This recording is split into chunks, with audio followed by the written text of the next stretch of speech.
today's session, there are three things in my mind. First is whatever cases we were discussing, we'll continue with that, and we'll try and close the cases today. For example, Shivi was talking about Shafi, and likewise जो भी cases आए थे आज हम उनको close करने की कोशिश करते हैं.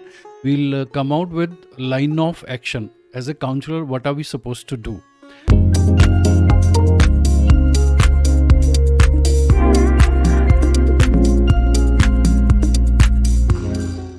And then I had sent one video. There are like number of these kind of things which I feel people should know about it, the way counseling is done, because these suggestions, ये जो suggestions हैं ये बिल्कुल भी match नहीं करते हैं, ना मॉरली मैच करते हैं, ना रूल्स एंड रेगुलेशंस के हिसाब से मैच करते हैं. ओके, तो एक हम वो बात करेंगे. तो शफी के केस में हम सबको मालूम है कि सिविल सर्विसेज की प्रिपरेशन कर रही थी और ज़िंदगी में बहुत अच्छे एम्बिशंस थे, बट समहाउ वो सब नहीं हो सका. तो अब उसको साइकोलॉजिकल काफ़ी सारी प्रॉब्लम्स हैं. And secondly she has compromise to be just school teacher, and romance and other life etcetera has gone berserk. तो अब मान लो ऐसा वाला केस आपके साथ आता है तो हम क्या करेंगे. मैं आज आप लोगों को ज़िंदगी काउंसलिंग का एक जर्नल तरीका बता देता हूँ जो आप किसी भी केस पे अप्लाई कर सकते हो और उससे आपको फ़ायदा भी मिलेगा. तो सबसे पहले 5 एरियाज़ होते हैं जब भी हम किसी की काउंसलिंग करते हैं जिसके बारे में हमें जानना बहुत ज़रूरी होता है, राइट. सबसे पहले हम बात करेंगे फिज़िकल एरिया. फिज़िकल एरिया का मतलब क्या हो गया, क्या उस इंसान को अपनी बॉडी अच्छी लगती है या नहीं लगती, अपनी बॉडी के मज़े आते हैं या नहीं करते हैं. इसका मतलब क्या हो गया, या तो बहुत ऐसे केसेस जो होते हैं बहुत ज़्यादा सेक्सुअली इन्वॉल्व होते हैं और उनको ज़िंदगी की कोई समझ नहीं होती है, उनको बस लगता है कि बस यही एक तरीका है ज़िंदगी में, और कई बार दे गेट मैनिपुलेटेड एंड बहुत वनरेबल बन जाते हैं. ठीक है, बेसिकली जब मैं कहता हूँ फिज़िकल एरिया, इसका मतलब ये है कि उस इंसान को अपने बॉडी के मज़े आने चाहिए. अब बॉडी के मज़े कैसे आते हैं, हमारी बॉडी जो है वो एक पावर हाउस है, एक प्लेजर हाउस भी है, लेकिन हम इनवेरेबली क्योंकि बॉडी का इस्तेमाल नहीं करते हैं तो हमें वो अच्छा नहीं लगता है और हमारे वो हार्मोन्स रिलीज़ नहीं होते हैं, और उन हार्मोन्स को रिलीज़ करने के लिए हम इमोशनली ड्राउन हो जाते हैं. हम लोगों का सहारा लेते हैं, ड्रग्स का सहारा लेते हैं, आउटसाइड जो भी स्मोक करते हैं, ड्रिंक करते हैं, या कुछ अननेचुरल या बहुत ही अनऑर्थोडॉक्स चीज़ों में घुस जाते हैं. वो बेसिकली ये सब करने की ज़रूरत नहीं है अगर आप अपनी बॉडी को सही इस्तेमाल करते हो. तो सबसे पहली चीज़ आपको ये देखनी है कि जो ये केस है इसके लाइफ में बॉडी का क्या मज़ा है. तो शफी के केस में मुझे नहीं लगता कि physically she is enjoying anything. तो सबसे पहले हमें इस टाइप के केसेस को क्या है, एक्सरसाइज में डालना बहुत ज़रूरी है. अब ये लोग क्या होता है, कई साल तक अपनी बॉडी को इस्तेमाल ही नहीं करते हैं, लेजी लथार्जी पड़े रहते हैं और अपने आप को 10 किस्म के ये रीज़न बता देते हैं कि हमें इसमें क्यों करना चाहिए और इसको करने से कोई फ़ायदा नहीं है. मे बी एक टाइम ऐसा था कि जब ये लोग इस लाइन में बहुत अच्छे थे, बहुत अच्छी एक्सरसाइज करते थे, बहुत अच्छे से अपनी बॉडी को मेंटेन करते थे, फिर लाइफ ने कुछ ऐसा पलट के मारा कि अब इनको उस चीज़ पे विश्वास नहीं रहा. तो धीरे धीरे हमें ये करना बहुत ज़रूरी है. तो इसके लिए उसकी फैमिली में किसी को पकड़ना पड़ेगा जो उसको फिज़िकली मूव करवाए. फिज़िकली मूव का मतलब क्या होता है, पहले स्लोली मूव करवाए, फिर उसके बाद में थोड़ा पेस को तेज़ करे, फिर उसके बाद में हल्के हल्के चैलेंजेस हो. चैलेंजेस में क्या हो गया, थोड़ी ट्रैकिंग हो गई, थोड़ा बंजी जंपिंग हो गया, थोड़ा जहाँ पे मतलब थोड़ा सा ऐसा चैलेंज हो जहाँ उसको लगे कि फिज़िकली आई थिंक मैं नहीं कर सकती हूँ.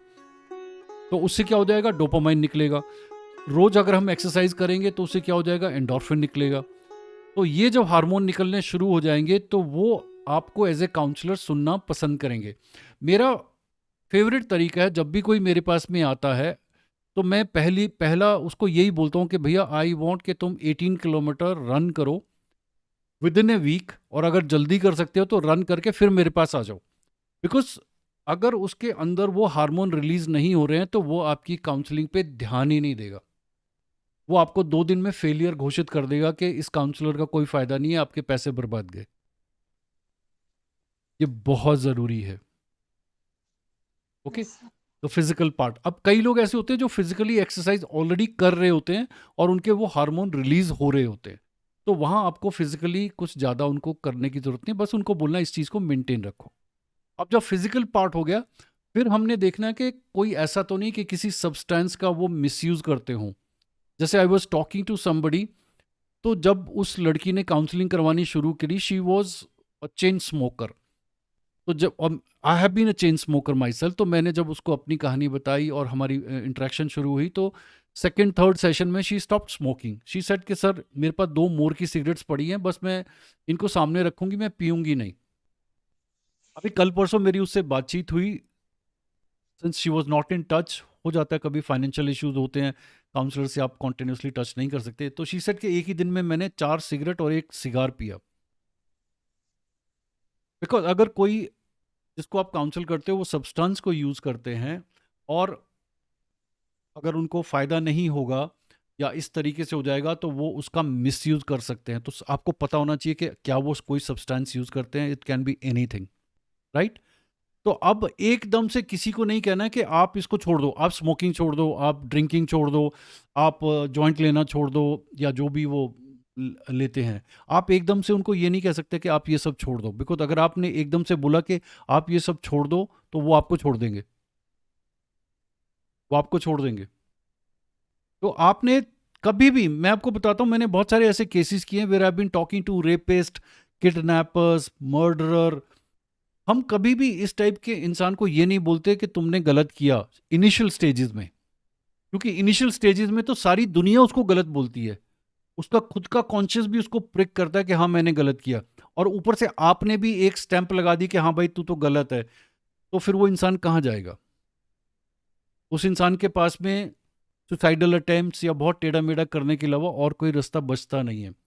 तो आपको कोशिश करनी है, जैसा भी आपके सामने इंसान है, चाहे वो बहुत गलत इंसान है सोसाइटी के नॉर्म हिसाब से या ठीक इंसान है, आपने उसको एक्सेप्ट करना है। और ब्लेम आपको सरकमस्टांसेस पे या आपको मीडियम बनाया गया इस पे डालना है। मैंने जैसे पहले भी आपसे शेयर किया होगा, यूके में एक पंजाबी इंसान था जिसने एक यंग लड़की का पहले रेप किया मल्टीपल टाइम्स और फिर उसको मर्डर करके फिर वो भाग गया, and then he came to India, और उसके पीछे सर्च वारंट थे, सब कुछ थे, तो वो दार्जिलिंग में जाके छुप गया था। Finally he was caught, and he was caught to brought to this Burail jail, Chandigarh में जो है। एंड समहाउ ये पता लगा बिकॉज आसपास के जो प्रिजनर्स होते हैं उन्होंने उसके ऊपर प्रेशर डाला कि तेरे को तो हम मार देंगे, तैने बहुत गलत काम किया, तैने हमारे देश का नाम बर्बाद किया, समथिंग ऑफ दैट सॉर्ट। तो वो बहुत डर गया, उसको आइसोलेट करके सिंगल सेल में भी डाला गया। बट जो अथॉरिटीज थी, जेल अथॉरिटीज़, उनको लगा कि ये शायद सुसाइड कमिट कर लेगा, तो वहाँ पे उन्होंने साइकोलॉजी को जो है इंटरवीन करवाया। और जब इस इंसान से बातचीत हुई तब पता लगा कि अब उसको गिल्ट फीलिंग आ रही है। शुरू शुरू में चलो जो हो गया हो गया, अब वो गिल्ट फीलिंग आ रही है। तो अब इस गिल्ट फीलिंग को हम कैसे रिमूव कर सकते हैं? तो थोड़ा सा वहाँ पे उस इंसान को ज्ञान देना बहुत ज़रूरी है। ज़्यादा अनकंफर्टेबल नहीं होना, इसमें हमें इनवेरेबली ऐसा बोलना पड़ता है कि जो कुछ हुआ, it was destined to happen and you were made the medium. तुम्हें इसमें मीडियम बनाया गया, तुम नहीं होते तो शायद किसी और के को मीडियम बना करके ये काम किया जाता। तो उसमें जो माइथोलॉजिकल हमारे जितने भी चीज़ें हैं उनका भी उसको थोड़ा सा रेफरेंस दिया जाता है, ताकि उस इंसान की जो ग्रेविटी है, जो अपने बारे में नेगेटिविटी है, वो थोड़ी सी कम हो जाए। अब एज ए नॉर्मल इंसान अगर आप सोचोगे तो भाई आप बहुत गलत कर रहे हो, एज ए काउंसलर आप ऐसे कैसे बोल रहे हो, ये तो बहुत गलत है। लेकिन आप अपनी प्रायोरिटी समझो, अपना टास्क समझो। आपको टास्क क्या मिला है? आपको टास्क मिला है कि ताकि ये इंसान कल को सुसाइड अटेम्प्ट ना करे या कुछ गलत ना करे। आपने उस चीज़ को ध्यान में रखना है। आपने मॉरल टीचर नहीं बनना है, आपने समाज सेवक नहीं बनना है, इस चीज़ को ध्यान में रख लेना। तो अगर जब उसको ये बातचीत 1-2 सेशन में बताई गई कि this was supposed to happen and you became the medium, right? अब हम ये नहीं बता सकते कि आपको मीडियम क्यों बनाया गया है, लेकिन यू नीड टू अंडरस्टैंड कि अब आगे क्या करना है, किस तरीके से अपनी लाइफ को चलाना है। ओके, तो इस तरीके से जब आप इंटरेक्ट करते हो तो सामने वाले की जो भी उसके अंदर में अनकंफर्टेबल चल रहा है उसको थोड़ा सा लोअर डाउन करना बहुत ज़रूरी है। तो एज ए काउंसलर कई बार आपको थोड़ा फट्टा मारना पड़ता है, मैंने ये चीज़ कई बार अच्छे से इस्तेमाल की है। हाँ, जब वो इंसान नॉर्मल हो जाता है और हमें लगता है कि he is no more danger to his life और something, he is very comfortable, तब जो है रियलिटी बताई जा सकती है। क्योंकि फिर वो इंसान आपके सामने खुद आएगा कि मुझसे रह रह करके गलती हो जाती है, कभी मैं ये इस केस में फंस जाता हूँ, कभी उस केस में फंस जाता हूँ, तो आप मुझे बताइए कि मैं क्या करूँ। तो तब आप उसको रियलाइज़ कर सकते हो कि भाई आपको इस तरीके से चलना है। वो एक डिफरेंट सेट ऑफ काउंसलिंग है। मैं आपको एक और एग्जांपल देता हूँ। बुड़ाइल जेल का ही केस है। वहाँ पे मुझे एक प्रिजनर से मिलवाया गया, जिसने एक फॉरेनर को किडनैप कर लिया था। चार्जेस बहुत थे, रेप के भी चार्जेस थे, एट्सेट्रा। और काफ़ी अच्छी फैमिली से था, कॉलेज का लड़का था, young college boy, and doing very well, academically भी बहुत अच्छा था। और उसने कहा कि अब मैं कई सालों तक जेल में रहूँगा, अब मैं क्या करूँ, मेरी हालत बहुत ख़राब हो रखी है, आप मुझे कुछ सजेस्ट करो। तो मैंने जब उसके फिजिक की तरफ देखा तो वो बॉडी बिल्डिंग का उसको शौक था। तो मैंने उससे ये बातें की कि जब तुम चंडीगढ़ में थे, used to live in some sector, forgetting that, तो वहाँ तुम्हारा जिमिंग का क्या सीन था। कहता सर मैं बहुत जिमिंग करता था, लेकिन मुझे वहाँ बड़ी प्रॉब्लम्स थी, घर वाले सपोर्ट नहीं करते थे जिमिंग के लिए, और बहुत प्रॉब्लम थी, मैं जिमिंग नहीं कर पा रहा था, अदरवाइज मैं बॉडी बनाना चाहता हूँ। बस मैंने इसी चीज़ को पकड़ा। मैंने कहा भाई जेल में कोई रोक रहा है तुझे बॉडी बनाने के लिए? वहाँ सारे वेट्स हैं, सब कुछ है, पूरा जिम है और पूरा टाइम है, तुमको कुछ नहीं करना, कोई पेमेंट नहीं करनी है। और उसकी आंखें इतनी ब्राइट हो गई, ट्रस्ट मी, जब वो पैरोल पे बाहर आया था, he met me and he had a fantastic body. मैं आप लोगों को नाम नहीं बताना चाहूँगा। वो इंसान इस वक्त यूट्यूबर है, उसके मिलियंस ऑफ सब्सक्राइबर्स हैं, और वो न्यूट्रिशन और बॉडी बिल्डिंग के बारे में लोगों को बताता है। This is what psychology can change somebody's life. Okay, sir, तो या प्लीज। उसने जेल में अपने न्यूट्रिशन को कैसे मेंटेन किया होगा? अरे भाई छोड़ दे, समझने की कोशिश कर, आइडियलिस्टिक फॉर्मेट में मत रहो। जेल में जो फिजिबल है उसने वो किया, राइट? और उसका गुड कंडक्ट बिहेवियर देखते हुए उसको वहां से पैरोल पे कई बार छोड़ा गया, and finally he was released. Okay, what is psychology? Psychology में आप किसी के हैंडीकैप को उसकी स्ट्रेंथ बना दो। अब यहाँ पर साइकोलॉजी ने क्या किया कि उसका हैंडीकैप था कि मैं जेल में हूं, मैं जिम नहीं जा सकता, मैं एक्सरसाइज नहीं कर सकता, और लोग मेरे बारे में बहुत गलत कह रहे हैं। हमने इसी हैंडीकैप को बोला कि ओके, अब क्योंकि तेरे पास बहुत टाइम है, इंस्टेड ऑफ 2 घंटे जिम के, तू सारा दिन एक्सरसाइज पे काम कर सकता है। तो उसका हैंडीकैप क्या बन गया? उसका पॉजिटिव बन गया, उसकी बॉडी में ग्रोथ आ गई। वो ऑलरेडी इस लाइन में वो ऑलरेडी था। तो जब वो बाहर आया, आते ही जब वो मुझसे मिला कि अब मैं क्या करूं, मैंने कहा अब तुम घुस जाओ किसी ऐसे पब्लिक प्लेटफॉर्म पे जहां लोग तुम्हें जानते ना हो, तुम्हारा पास्ट ना जानते हो, और तुम लोगों को अपने इस चीज़ से इन्फ्लुएंस करो। फिर वो एक बार मुंबई से आया था मुझसे मिलने के लिए, and he is a very very famous person. मैं अगर अभी नाम बताऊंगा तो आप सब लोग समझ जाओगे, अच्छा he is that person, but this is not right. Okay, I will not do that. तो समझने की कोशिश करो, whenever you make some changes in somebody's life because of use of psychology in the right perspective, आपको बड़ा अच्छा लगेगा और उस इंसान की तो जिंदगी बदल जाएगी। क्लियर?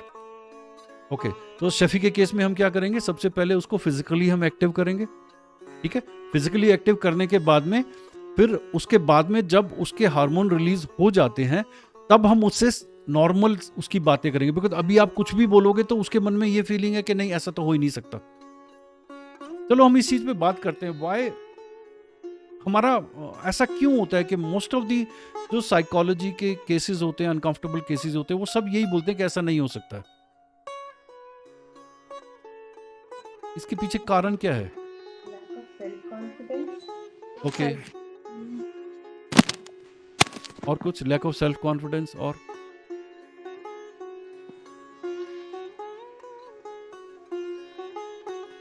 इसके लिए थोड़ा मन को समझो। ओके, सब लोग अपनी आंखें बंद करो, क्लोज योर आइज। ओके, अब अगले 1 मिनट तक आप में से कोई भी एलिफेंट के बारे में नहीं सोचेगा। Don't think about elephant for next 1 minute.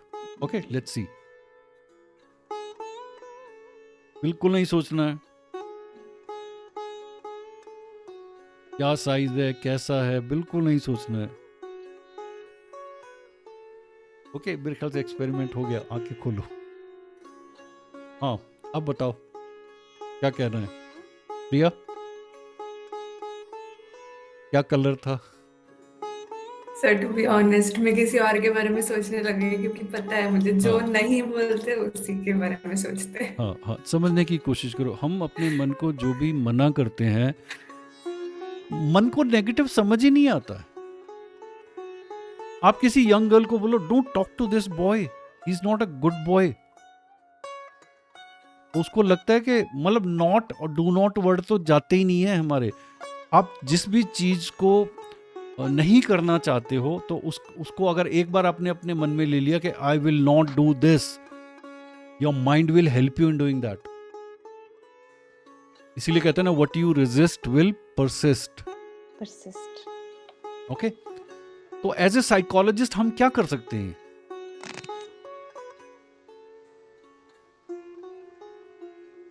जब I भी think आप instead साइकोल of हाँ प्लीज बताइए। instead of saying कि क्या नहीं करना है, we should focus on कि क्या करना है. ब्यूटीफुल। अब आपको सबसे पहले इस चीज को अपनी लाइफ में लेकर आना है। अब आप खुद देखो कि सारा दिन आप किस चीज के लिए मना करते हो, खुद को और बाकी दूसरे लोगों को।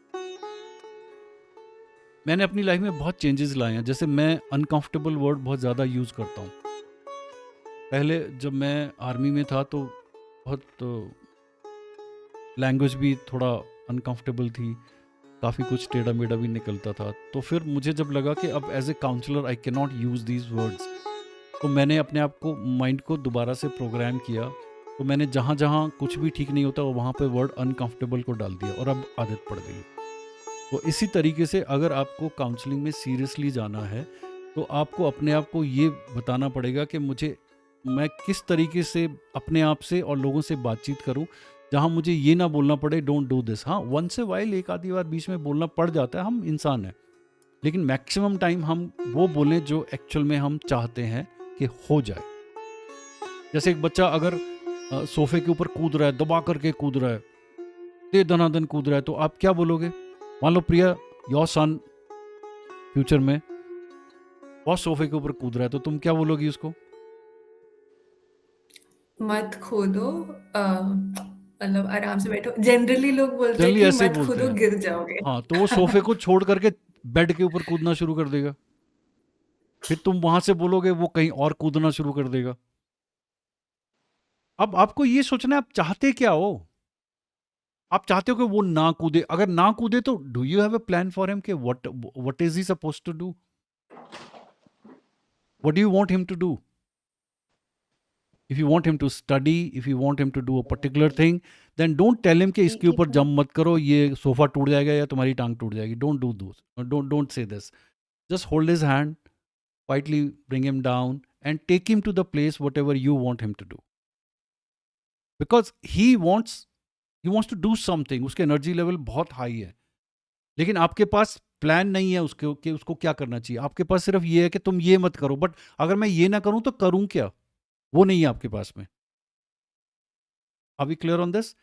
तो मन जो होता है वो नेगेटिव को नहीं समझता है, तो कभी भी इस दिशा में नहीं जाना है और धीरे धीरे अपनी लाइफ में आप चेंजेस ले आओ जिससे आप नेगेटिव वर्ड्स को ना यूज़ करो। और ना काउंसलिंग में तो बहुत कम बताना है, ये मत खाना, ऐसा मत करना। जैसे जब मैं खाने के बारे में बात करता हूँ तो आई गिव देम ऑप्शंस कि तुम एल्कलाइन फूड खा लो, एल्कलाइन फूड में ये चीज़ें खा लो।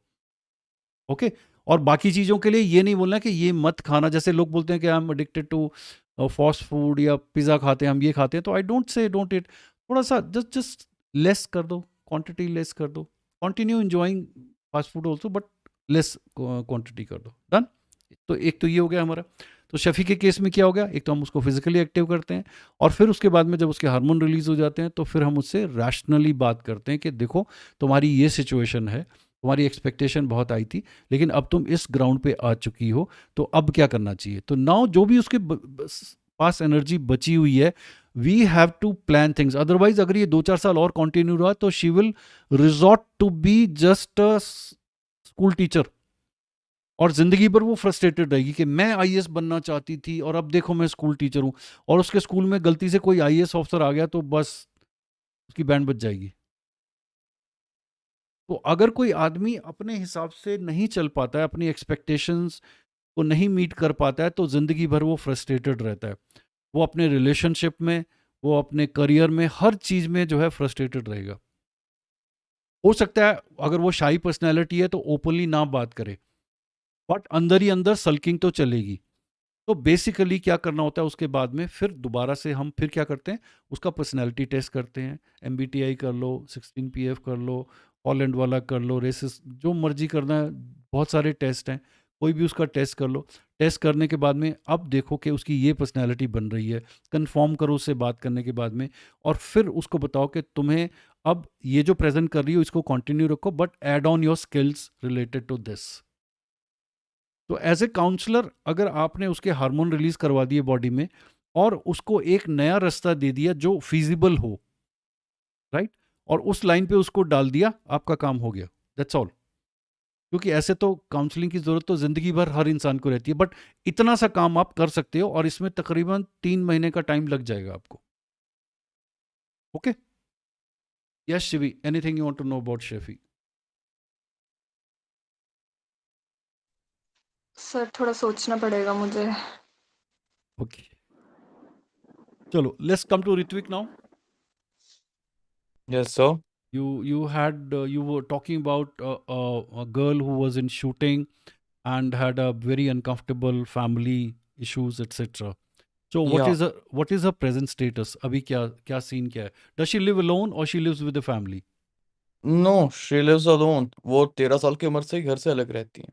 Okay, तो वो और अकेली रहती हैं और उनका सारा दिन का रूटीन क्या होता है? सारा दिन का रूटीन सुबह से उठ के ट्रेनिंग करवाना और जब तक शूटिंग रेंज बंद ना हो जाए तब तक वहीं पे रहना। ये कितने घंटे का काम होता है तकरीबन? लगभग रात 8 बजे तक चलता है हार्डली। ओके, और इज शी सुबह planning to participate in coming some event में? कोई पार्टिसिपेट के बारे या में सोच रही हैं वो? Is coming back. अभी उनका प्लान था कि नेक्स्ट ईयर वो स्टार्ट करेंगी फिर से। ओके इन ओके, तो अभी अगर देखा जाए तो वो अकेली रहती हैं, वो एक ट्रेनर हैं और और वो आने वाले टाइम में फ्यूचर में किसी कंपटीशन में पार्टिसिपेट करना चाहती हैं। तो इन बातों को अगर हम देखते हैं तो अब उनको प्रॉब्लम क्या आ रही है लाइफ में? What is? एक डेवलपमेंट और है। पहली मैरिज अब्यूजिव थी, हम्म, एज आई टोल्ड यू। दोबारा उन्होंने 1.5 साल पहले फिर उनकी शादी हुई थी, अरेंज ओके मैरिज। ओके और अभी 10 दिन पहले डाइवोर्स हुआ है सेकंड ओके, हस्बैंड से। Right right. He was cheating on her. अब प्रॉब्लम बस ये आ रही है कि वो थोड़ी शांत रहने लगी है और मूड स्विंग्स बहुत ज्यादा हो गए हैं एनी बस। एनी सब्सटेंस अब्यूज और समथिंग? नॉट ओके, सिर्फ चाय। तो अभी अभी मतलब what task is there in front of you as far as you are concerned as a counsellor?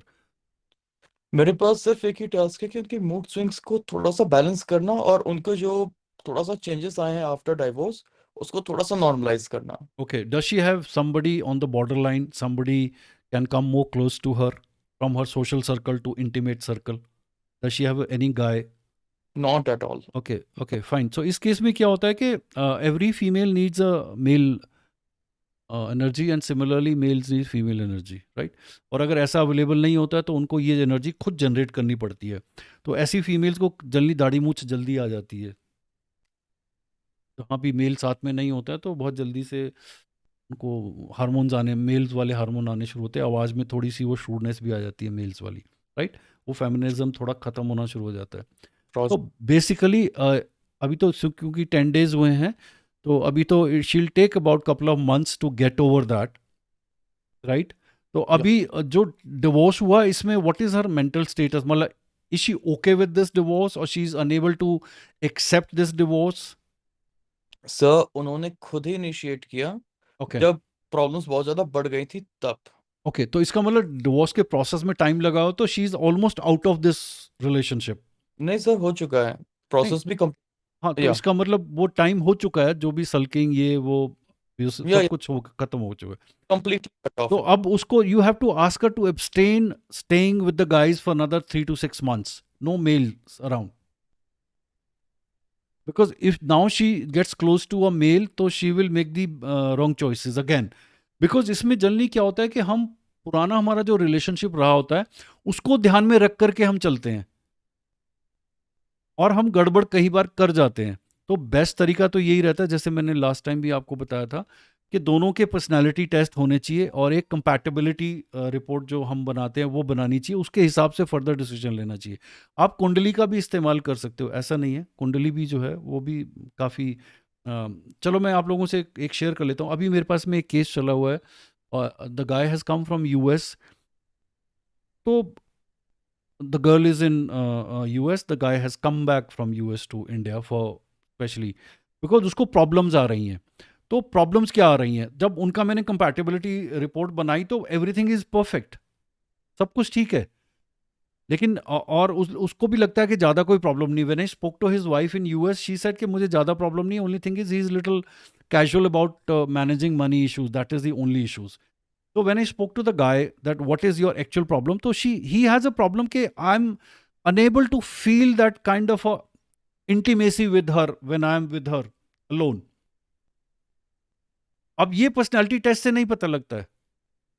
You need to understand कि पर्सनालिटी टेस्ट के नेगेटिव्स क्या होते हैं। पर्सनालिटी टेस्ट से आपका जो बिहेवियर है वो सब पता लग जाएगा, लेकिन आपके जो प्राइवेट मोमेंट्स होते हैं, इंटीमेट मोमेंट्स होते हैं, उसके बारे में आपकी पर्सनालिटी जो है वो ज़्यादा, पर्सनालिटी टेस्ट से आपको ज़्यादा कुछ नहीं पता लगेगा।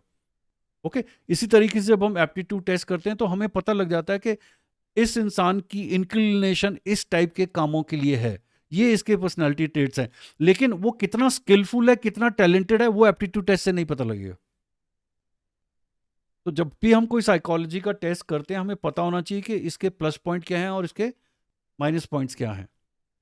कुंडली एक ऐसी चीज होती है जिससे आपको दोनों की सेक्सुअल कंपैटिबिलिटी के बारे में बहुत क्लियर पता लगता है। सर कुंडली से आजकल के जो इश्यूज हैं, जो भी डे टू डे इश्यूज हैं पर्सनालिटी के, वो नहीं पता लगते हैं, बिकॉज वो काफ़ी टाइम पहले बनी थी, लेकिन उससे जो कंपैटिबिलिटी निकलती है उसके कुछ ऐसे इश्यूज हैं जो आज के पर्सनालिटी टेस्ट से नहीं मिलते हैं। इसलिए मैंने एक वीडियो बनाया था कि कुंडली और पर्सनालिटी टेस्ट दोनों को करना जरूरी होता है, then only you can have a little idea कि अच्छा शायद हमारी मैरिज टिक जाएगी। ओके, यस ऋतु। सर मैं ये पूछना चाह रहा था, उस वीडियो के टाइम भी मैंने पूछना चाहता आपसे कि जस्ट लाइक हम लोग कुंडली की बात करते हैं, अगर क्लाइंट हिंदू ना हो, किसी और रिलीजन का हो, डजंट मेक डिफरेंस, उसको उतना बर्थ का टाइम और डेट पता होनी चाहिए और प्लेस। और हम ये डिस्क्लोज भी नहीं करें उससे, तब भी चलेगा? नहीं नहीं, like I am counselling a Muslim girl and she is Manglik and she has certain issues, though they not agree to it. You don't have to tell them that you are a Manglik and these are the problem in your kundli, but as a counselor आपको पता होना चाहिए। इसीलिए मैं एक psychology को use नहीं करता, मैं ऑकल्ट साइंसेस के बहुत सारी ब्रांचेस को यूज़ करता हूँ। मैं ग्राफोलॉजी भी यूज़ करता हूँ, मैं एस्ट्रोलॉजी भी यूज़ करता हूँ, मैं जितनी भी बहुत किस्म की साइंसेस को मैं यूज़ करता हूँ, जिससे you got to be really confident when you are counselling somebody, क्योंकि psychology will not give you everything, psychology से सब कुछ नहीं आपको पता लगेगा। तो धीरे धीरे आपको अपना इंक्लिनेशन बाकी ऑकल्ट साइंसेस की तरफ भी डालना पड़ेगा कि अच्छा ये कैसे होता है। जैसे न्यूमरोलॉजी भी मैं बहुत इस्तेमाल करता हूँ, मैं इसीलिए डेट ऑफ बर्थ सबकी मांगता हूँ। मैं वो नहीं यूज़ करता जो बुक्स में लिखा है न्यूमरोलॉजी में। मेरा जो एक्सपीरियंस है कि 3 नंबर वाले ऐसे होते हैं, 4 नंबर वाले ऐसे होते हैं, 1 नंबर वाले ऐसे होते हैं, मैं उसको इस्तेमाल करता हूँ जो मैंने over a period of time देखा है। मैं बाई बुक नहीं जाता हूँ, बिकॉज बाई बुक आप जाओगे तो बहुत गलत चले जाओगे कभी, बिकॉज जिसने बुक लिखी है वो उसने अपने एक्सपीरियंस से लिखी है, या आजकल कट पेस्ट बहुत चलता है। Okay, so as a counsellor तो आप फेस टू फेस किसी से बात कर रहे हो और आप उसको ऐसी बात बता रहे हो जो सामने वाला एकदम से रिजेक्ट कर दे कि नहीं ऐसा तो बिल्कुल नहीं है, तो you will cut a sorry figure. Okay, done. तो अब उस केस में जो है 3 से 6 महीने तक she should not get in touch with any males, and now she should focus more on towards जो भी वो कंपटीशन की तैयारी करना चाहती हैं, राइट। अब इसके अलावा प्रॉब्लम है कि मूड स्विंग्स जब ज़्यादा होते हैं, इमोशनली आदमी अनकंफर्टेबल होता है, तो एक हमारा एलिमेंट है जो हमें बहुत हेल्प करता है, वो है वाटर। वाटर एलिमेंट आपको बहुत हेल्प करेगा जब भी आपके पास में कोई इमोशनल अनकंफर्टेबल या मूड स्विंग्स वाला केस आता है। आप उसको एक बार किसी नदी के पास, किसी बहुत बड़े मूविंग वाटर बॉडी के पास में लेकर के चले जाओ, make that person sit there for couple of hours. ये मैंने कई बार किया है, एकदम से बॉडी जो है, इमोशंस आपके सॉर्ट आउट हो जाते हैं। और इस टाइप के इंसान जो है, जब बहुत ज़्यादा फुल मून होता है या न्यू मून होता है, तो ऐसे वाले इंसानों को बहुत प्रॉब्लम आती है। ओके, सर एक हाँ और बात, मेरे क्लाइंट को गुस्सा बहुत ज्यादा आता है, मतलब एक गुस्सा परफेक्टली तो फाइन। ये सारे मूड स्विंग्स में आ रहे हैं, ठीक है। मूड जो है डिफरेंट एक्सट्रीम्स को टच करता है। So what next you should do is take her to a water body. पानी के बारे में सोचना, पानी की आवाज़ को सुनना, पानी को देखना, बाथ टब है तो उसके अंदर लेटना, और जो भी बड़ी वाली वाटर बॉडी है जहाँ पे खूब सारा पानी आता है और बह रहा होता है, if you sit close to that और put your legs into water, she doesn't need a male as of now for her emotional balance. 3 से 6 महीने में when she sees little success, उनके इमोशनल बैलेंसेस हो जाते हैं, then she can think of getting into fresh relationship, right. Because 2 शादियां हो चुकी हैं तो बिना मेल के वो रह नहीं पाएगी। She would definitely need a male, but there are chances of now she making a third choice, a very bad choice, because उनके पास में 2 पास्ट रिलेशनशिप है, वो दोनों को ध्यान में रख करके थर्ड चॉइस करेंगी। वेर ऐसा नहीं करना चाहिए। उनको अपना एक पर्सनैलिटी टेस्ट करवाना चाहिए और अपनी पर्सनैलिटी के हिसाब से then should look for a male. Okay, done. Okay sir. Okay, और किसका केस था? Priya, you cancel that case. कोई नया उठाया? सर एक्चुअली मैं अपनी फ्रेंड के बारे में सोच रही थी। Is she a basically case she or you're is trying to also make her a case? No, there is no case as such Okay. So if you're looking because for या some changes in her, then talk. Yes, sir. I really want her to cheer up a bit because the basic thing is she is also from another country. She's from Sri Lanka, and she's come here. She's about 30 years old, Hmm. and she's one of my classmates, and she's also doing her thesis right now. So her predicament is कि she is here alone. She is without her husband. Her husband is back in the home country, and वो आने की कोशिश कर रहा है पिछले 6 महीने से, but some visa problem, and the lab she is working in, apparently her supervisors, immediate supervisors, aren't treating her well, but like so there's one more girl working with her, and whom she is able to communicate, but not like पहले प्रिया too smile much. करो, थोड़ा smile करो चेहरे पे ना, चेहरे पे smile. Yes, there is somebody, उसको प्रॉब्लम है, मैं ठीक करना चाहती हूँ। प्रॉब्लम ये होगी कि तुम उसके अंदर घुस गई हो। क्योंकि सर वो बहुत रिलेटेबल है, क्योंकि मैं भी म- ऐसी हाँ, थी मैं एक छोटा सा 22 एग्जांपल देता महीने हूँ कि पहले। एक बार एक बहुत रेप केस हुआ था जो बस में हुआ था, एंड पूरे हमारे देश में जो है हंगामा हुआ था। तो I was in sector 17। Can you imagine, there were number of girls while protesting against whatever has happened, they started feeling same way obliquely। और फिर मैं टिक नहीं पाया, बिकॉज अंदर में साइकोलॉजी, फिर काउंसलिंग जो होती है वो बाहर निकल के आती है।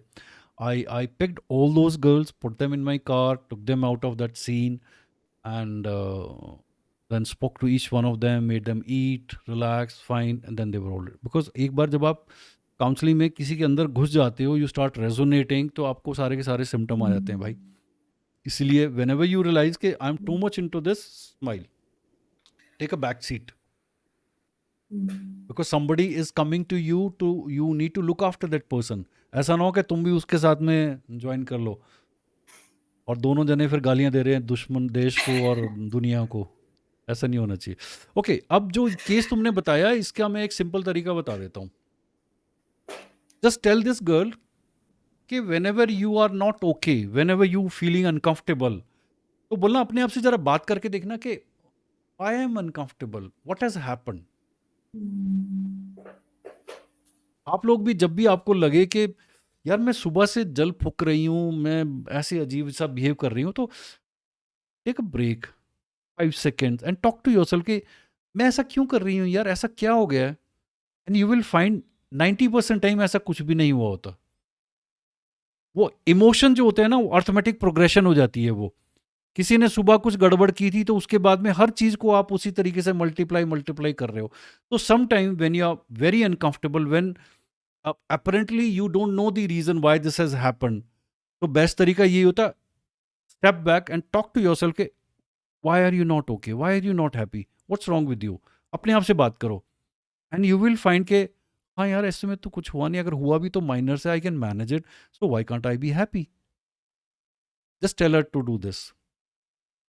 बिकॉज बाकी तो she is a married woman 30 living away from a husband, there can be n number of reason where we can psychology को इस्तेमाल करके वो कर सकते हैं।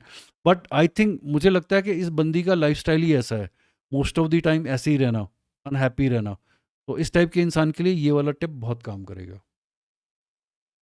ओके, चलो, so we come to Kiran, your society Yeah, mate. yeah, I didn't get a chance to speak to her.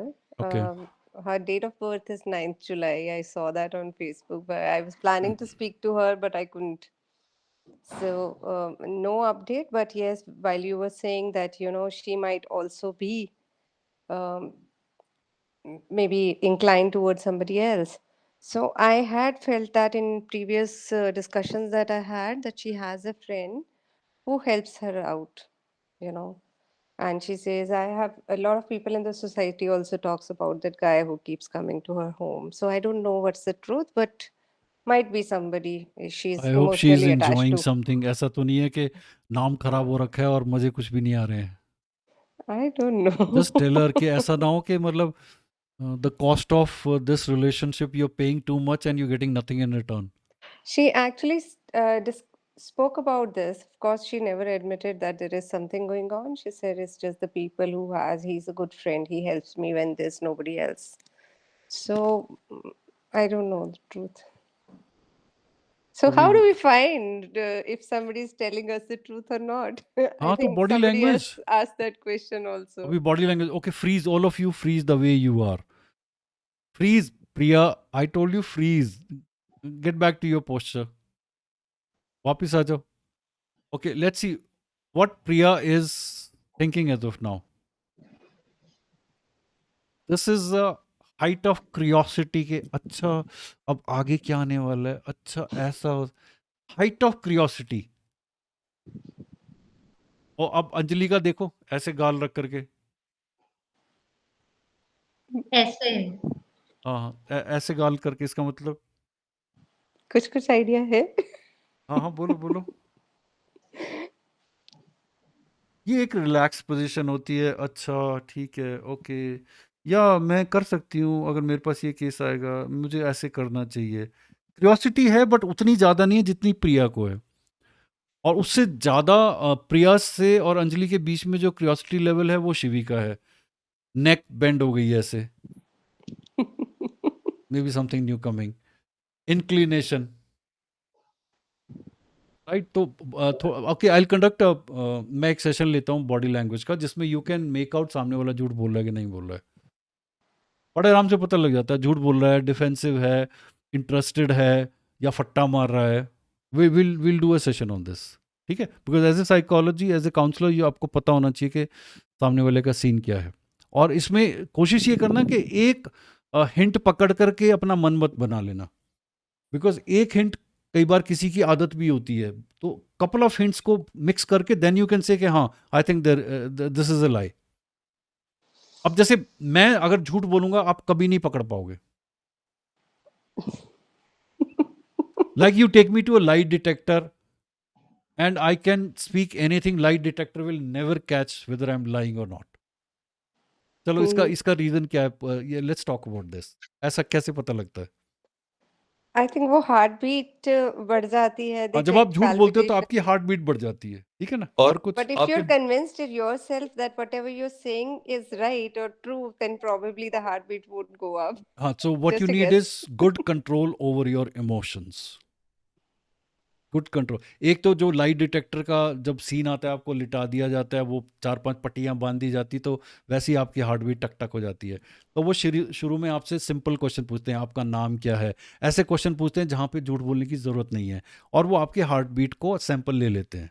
उसके बाद में then they start asking you question. तो वहाँ जहाँ पे बहुत ज़्यादा वेरिएशंस आती है, तो उनको लगता है there is something not okay. Done, this is how it is. अब इसको हम बीट कैसे कर सकते हैं? How can we beat this?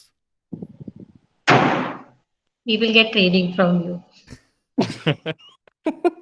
सब प्रेशर को कांस्टेंट रख के अपने ऊपर के कैसे कर सकते हैं वो? How can we do that? अभी मेरे हाथ कहाँ पर है? My hands are in my pocket. तो when my hands are in my pocket, 90% चीज़ें तो पता ही नहीं लगेंगी कि सच्चाई है या झूठ है। Because your hands are the ones जो आपको बताते हैं, बिकॉज आप कहीं ना कहीं टच करोगे, झूठ बोलोगे तो ऐसे करोगे, हल्का सा ऐसे कर लोगे, या आईज प्यूपिल आपके वाइड हो जाएंगे, समथिंग ऑफ दैट सॉर्ट। ठीक है, तो हाथ तक जब दोनों ऐसे हाथ में होते हैं, it is very difficult to find out कि क्या हो रहा है। Secondly, you need to prepare yourself, जैसे Kiran was saying, you need to prepare yourself कि देख भाई आज ना लाई डिटेक्टर टेस्ट है और आज दबा के झूठ बोलना है। ओके, अपने हार्ट से बात करो कि भाई देख आज ना मैं दबा के झूठ बोलने वाला, तू ना आराम से रहियो, नॉर्मल रहियो, तेरे को पैल्पिटेट करने की जरूरत नहीं है। ठीक है, आराम से रह तू, और मैं कॉन्शियसली झूठ बोल रहा हूं, मैं कॉन्शियसली झूठ बोल रहा हूं, मैं ये मान के जा रहा हूं कि मैं सब कुछ झूठ बोलने वाला हूं, एक्सेप्ट वो जो बेसिक के 4-5 क्वेश्चन होंगे वो मैं सच बोलूंगा, बाकी सब मैं फट्टा मारूंगा। तो if you put your heart to rest and practice, meditation helps you in this. Meditation is basically क्या होता है, आपके हार्ट रेट को आप कंट्रोल कर सकते हो। चलो मैं बता देता हूँ, पीछे जैसे कुछ ऐसा हुआ कि माई पूरी बॉडी में धक धक ऐसा हो रहा था, तो I even went to a doctor also, तो ही सेड नहीं एवरीथिंग इज नॉर्मल, बट वो धक धक हो रहा था। ये एक स्पिरिचुअल प्रैक्टिस में कई बार ऐसा होता है। So I had no other option, कोई दवाई भी नहीं, कुछ भी नहीं। तो then I spoke to myself कि यार कि क्या हो रहा है ना, calm down, relax, trust me, it took just less than 2 to 3 seconds and it went down. Please समझ लो, आपकी बॉडी में 30 बिलियन सेल्स हैं। How many cells are there in your body? 30 billion sales, and all of them are single cells. कोई जोड़ा नहीं है, single sales है। बाकी जो जोड़ा है जिनके कारण आपके बॉडी में कुछ ऑर्गन्स बने हैं, वो अलग है, बट 30 बिलियन सेल्स इंडिपेंडेंटली ऐसे रोम कर रहे होते हैं। And you need to talk to your cells, get in to the habit of talking to your cells. कभी भी आपको कोई बीमारी होती है, कोई बहुत ज़्यादा इमोशंस होता है, अगर आप प्रैक्टिस कर लोगे अपने सेल से बात करने की, तो यू कैन रिड्यूस उसकी इंटेंसिटी को। You can always talk to your cell के calm down, all the cell just calm down. मतलब ये समझ लो कि आप एक कमांडर और 30 बिलियन की आपकी फौज है। कीप देम अंडर चेक कि ओके काम डाउन, ठीक है गड़बड़ हो गई है, मुझसे गलती हो गई है, पैनिक मत करो, देखी जाएगी जो होगा, यू रिलैक्स। बिकॉज जैसे ही सेल को पता लगता है कि आप अनकंफर्टेबल हो किसी चीज़ को लेकर के, वो डिफेंसिव हो जाते हैं, वो डिफेंसिव हो जाते हैं और आपकी बॉडी फ्रीज कर जाती है फिर। पर जब आप अपने सेल्स को बोलते हो देखो प्रॉब्लम चल रही है, मैं इसको हैंडल कर रहा हूं, तुम्हें कुछ नहीं करना, तुम अपना नॉर्मल काम करते रहो, तो वो ऐसे स्विंग करते रहेंगे। उनको लगेगा कि हमारा बॉस है, वो देखभाल कर रहा है, हमें कुछ नहीं करना है। लेकिन जब उनको लगेगा कि बॉस टेंशन में है, कोई प्रॉब्लम है, तो वो एकदम से डिफेंसिव हो जाएंगे। जैसे आप जैसे ही सोच लेते हो कि मैं कल से डाइटिंग करूंगी, आपके सेल बॉडी के जो है ना, वो कैलोरी रिलीज करना, एनर्जी रिलीज करना ही बंद कर देते हैं। तो आप जितनी मर्जी डाइटिंग करते रहो, आप वैसे के वैसे ही रहते हो, बिकॉज सेल्स को पता लग गया कि अब ये नहीं खाने वाली है, तो वो कैलोरी रिलीज ही नहीं करेंगे। ये साइकोलॉजी है। साइकोलॉजी को अगर आप इस्तेमाल करोगे तो बहुत जल्दी अपने अंदर में इस टाइप के चेंजेस ला सकते हो। इन चीज़ों के बारे में हम फिर कभी बात करेंगे, ये हल्का सा एडवांस साइकोलॉजी हो जाती है। Okay done. तो अभी हम कहाँ थे? प्रिया वाले केस पे, सॉरी किरण वाले केस पे।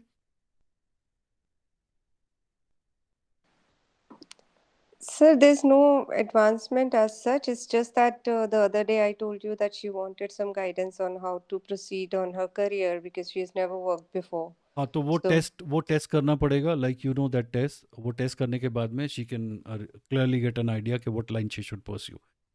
बिकॉज अभी दो तरीके से हो सकता है कि या तो उसके सामने कोई ऐसी अपॉर्चुनिटी हो, क्योंकि उसको फाइनेंसेस चाहिए, तो उसको लगता है कि चलो मैं इस तरीके से कर लेती हूँ, जिसमें कोई टेस्ट वेस्ट की ज़रूरत नहीं है। Whatever is opportunity she should step in to that. But अगर उसको लगता है कि नहीं, मैं लाइफ में बहुत मार खा चुकी हूँ and I need to have some kind of a positive input, then she should go in for a test and then see for herself. I will tell her. Right. और किसी का केस था?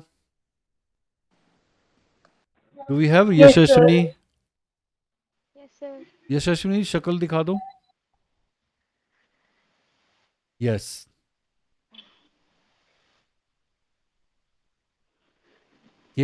कोई केस है? तो sir मेरा case एक 15 साल की टीन का है जिसको एंगर इश्यूज बहुत ज़्यादा है। ओके मतलब उसको लैक ऑफ कंसंट्रेशन और लैक ऑफ कॉन्फिडेंस भी बहुत ज़्यादा है। अगर ओके। उसको किसी पार्टी में जाना है और उससे अपनी ड्रेस सिलेक्ट नहीं होती है, मतलब अगर उसको आप कहो कि 4 टॉपिक्स दे दिए किसी पे भी बोल, तो वो टॉपिक सिलेक्शन नहीं कर पाएगी। मतलब अंडर कॉन्फिडेंट है कि मैं करूँगी तो गलत ही होगा। ओके। मम्मी पापा से उसके रिलेशन कैसे हैं? मम्मी पापा बहुत टाइट रखते हैं? नहीं, टाइट रखते नहीं है, पर वो महसूस करती है कि टाइट रखते हैं उसे, मतलब ओके। मन में धारणा बन रखी है उसके। मतलब इसमें 2-3 रीज़न होते हैं, मैं आपको बता सकता हूँ कि एक तो आप पहले पेरेंटिंग देखो, क्योंकि जहाँ माँ-बाप बहुत ज़्यादा बच्चे को टाइट करके रखते हैं, ज़्यादा उसको लिबर्टीज़ नहीं देते हैं, तो वहाँ उसकी चॉइस, उसको सही चॉइस करना बहुत मुश्किल हो जाता है। तो वो माँ-बाप क्या करते हैं, बच्चे को ज़ीरो एरर सिंड्रोम में रखते हैं कि तुमसे गलती नहीं होनी चाहिए, बाकी तुम नहीं, कुछ करो उसको मत करो। सॉफ्ट रखते हैं। क्या है कि जब वो छोटी थी तब वो गिर गई थी, तो उसकी जो मिडिल फिंगर वाला टिप है वो कट कट है, मतलब है हुँ, ही नहीं। हुँ, तो उसको वो ऐसे रखते हैं कि नहीं, इसके पास थोड़ा हैंडीकैप है तो इसको फील नहीं होना चाहिए वो। हाँ, तो एक तो हो गया कि बहुत टाइट रखते हैं, और दूसरा ये होता है कि सुपरफिशियल पेरेंटिंग करते हैं। सुपरफिशियल पेरेंटिंग कैसी होती है? शाबाश शाबाश, नहीं नहीं नहीं, मतलब देखभाल करो, मतलब उसको ये हमेशा एहसास जताना कि भाई तुझे मदद की ज़रूरत है। तो उसके अंदर में वो वाली फीलिंग आ ही नहीं पाती है कि can I do something without any help. Okay, या तो ऐसा हो सकता है, या फिर ये वाला जो सिचुएशन होती है, अगर बच्चे का चाइल्ड अब्यूज़ केस हो, बचपन में किसी ने टेढ़ा मेढ़ा कुछ किया हो बच्चे के साथ में, तो इस टाइप की सिचुएशन होती है जो अभी हो रखी है। ठीक है, तो इस टाइप के बच्चों में बेसिकली ये छोटी छोटी बातें हैं कि वो ड्रेस सेलेक्ट नहीं कर पाती या टॉपिक सेलेक्ट नहीं कर पाती। इसके एक आपको टीचर ने ना क्या किया था, हिंदी टीचर थी इसकी, तो वो इसको हर छोटी छोटी बात पे डांटती थी, तब से ये बहुत अंडर कॉन्फिडेंट है। उसके बाद एक मतलब ग्रो ही नहीं हो पाई। हाँ, हिंदी के टीचर जनरली ऐसा ही करते हैं। हाँ, वो मैंने पूछा था उससे, तो वो बुक लेके नहीं गई तो खड़ा कर दिया, स्पेलिंग गलत की है तो खड़ा कर दिया। हाँ, हालांकि ये टॉपर है क्लास की वो लड़की, पर फिर भी मतलब लैक ऑफ कॉन्फिडेंस, कंसंट्रेशन नहीं है। ओके। तो अभी क्या करना चाहती हो इसके साथ में? मतलब is she accessible to you? बात होती है हाँ उससे? जी, हाँ जी, पड़ोस में ही रहती है। पड़ोस में रहती है, ओके फाइन। तो वो तुम्हारे मन पहले में क्या गेम आ रहा है? खेलती थी। ओके, तुम्हारे मन में क्या आ रहा है इसको लेकर के कि मैं ये करना चाहती हूँ इसके साथ? इसकी सेल्फ एस्टीम लो है, पहले गेम खेलती थी अब छोड़ रखी है, तो शायद इसकी फिजिकल एक्टिविटी इंक्रीज करने वाली है। ओके, एक तो ये करेंगे हम। फिजिकल एक्टिविटी में कोशिश करना, सांस फूलना ज़रूरी है, सांस धोखने की तरह होना चाहिए, और पसीना निकलना चाहिए कभी कभी, वंस ए वाइल, हफ्ते में 1-2 बार इसका पसीना निकलना चाहिए। ठीक है, एक तो ये है। ठीक है। सेकेंडली, इसको घर से लेके काफ़ी सारे इश्यूज हैं, तो मम्मी पापा को नहीं हम चेंज कर सकते, मम्मी पापा की काउंसलिंग भी नहीं कर सकते, चांस ही ठीक। नहीं है। तो जैसे मम्मी पापा हैं वो हैं। ठीक है, इसको थोड़ा सा अपने आप को, जब उनके सामने है तो यस यस यस करती रहे, लेकिन बाद में उनको कोई ध्यान ना दे उन्होंने क्या बोला। क्लियर? अब हमें we have to take stock of this particular girl. इसकी डेट ऑफ बर्थ पता है? 15 अगस्त 2006। ओके। देखने में कैसी है? How how does she look? अच्छी दिखती है, फेयर कलर है, पर हाइट थोड़ी कम है, ओके। मतलब अब पाँच अब पाँच अब के हाँ, आसपास। अब इसको जो है ये देखो आसपास क्या स्किल हम इसको दे सकते हैं।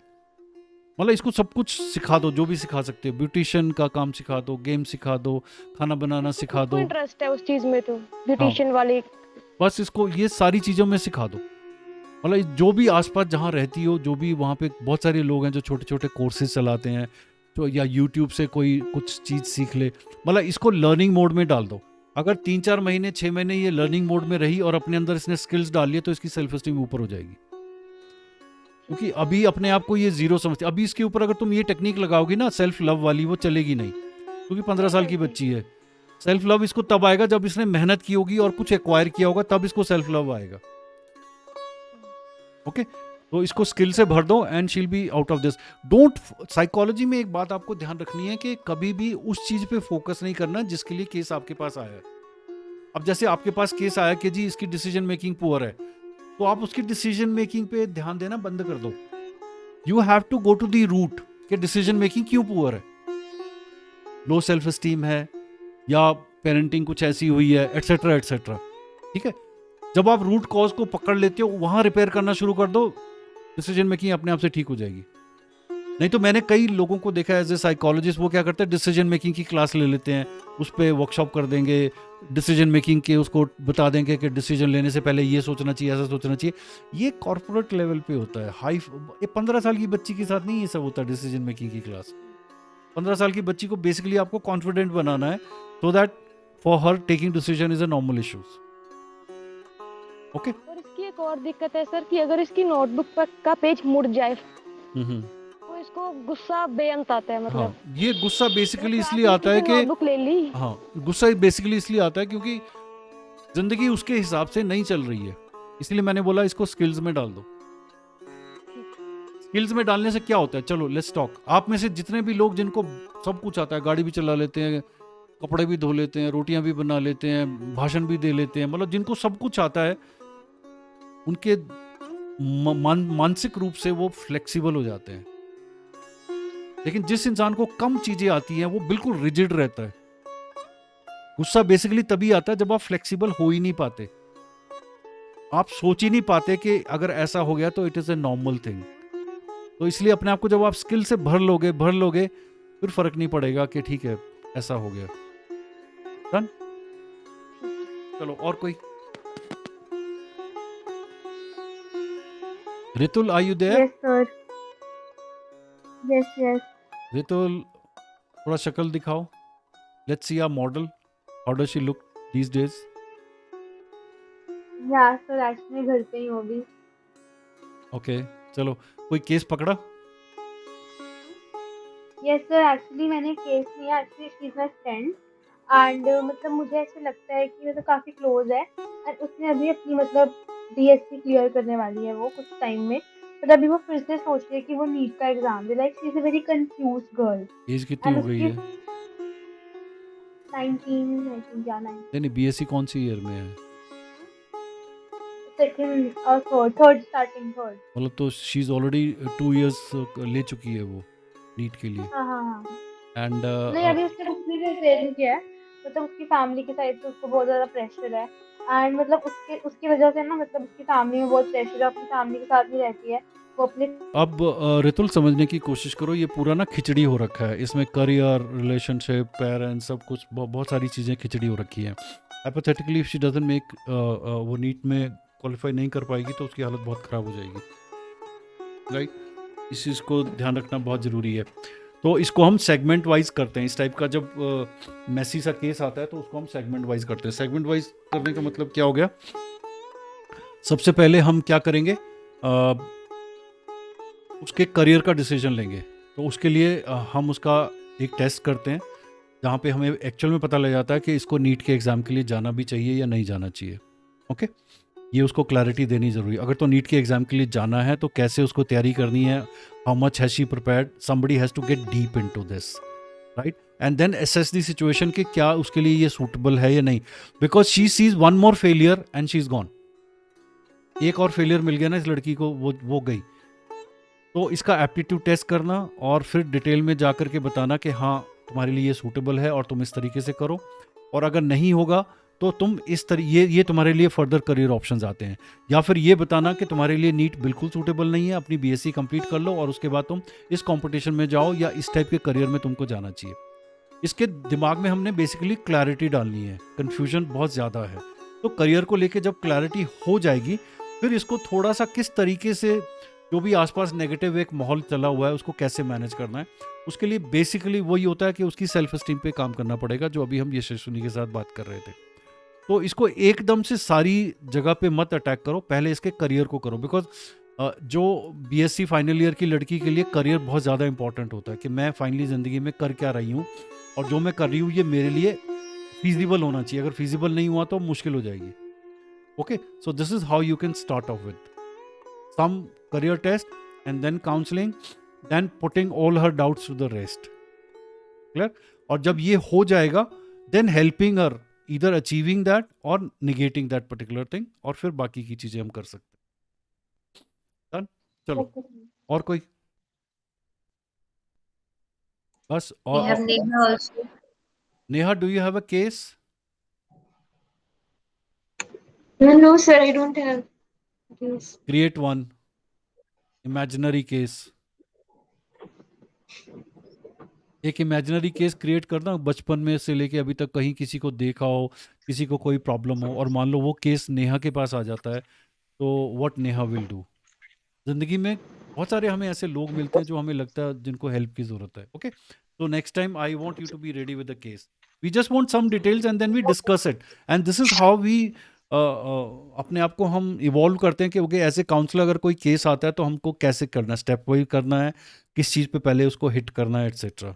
ठीक है, ये इंटर्नशिप ख़त्म होने के बाद में भी आप लोग मेरे साथ एसोसिएट रहोगे। जब भी आप कोई केस लेते हो, आपको लगता है कि हाँ हमें डिस्कस करना है, हमें पता करना है, you welcome to do that. मेरी बहुत सारी इंटर्न्स हैं जो अभी भी मेरे साथ एसोसिएट रहती हैं।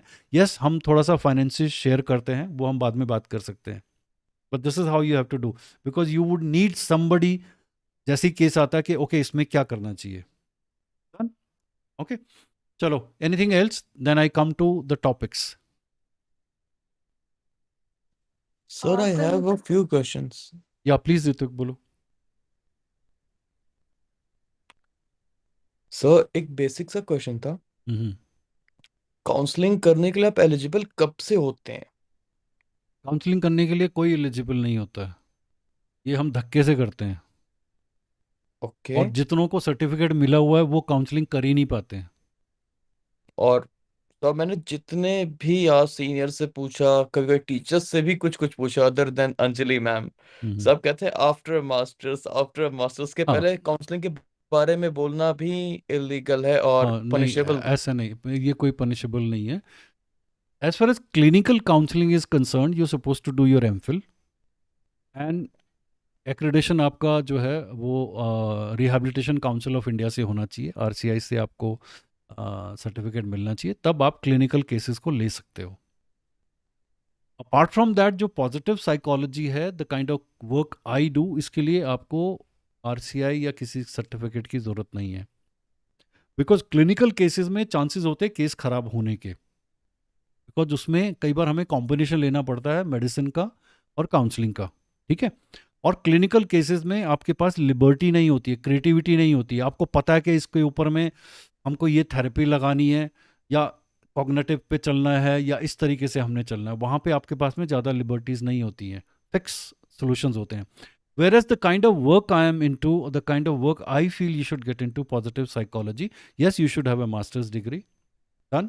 उसके बाद में प्रेफरेबली कहीं से आप एक डिप्लोमा कर लो गाइडेंस एंड काउंसलिंग का, दिखाने के लिए। सीखोगे कुछ नहीं, इतना मैं आपको आज बता देता हूँ, सीखोगे आप प्रैक्टिकल करके ही।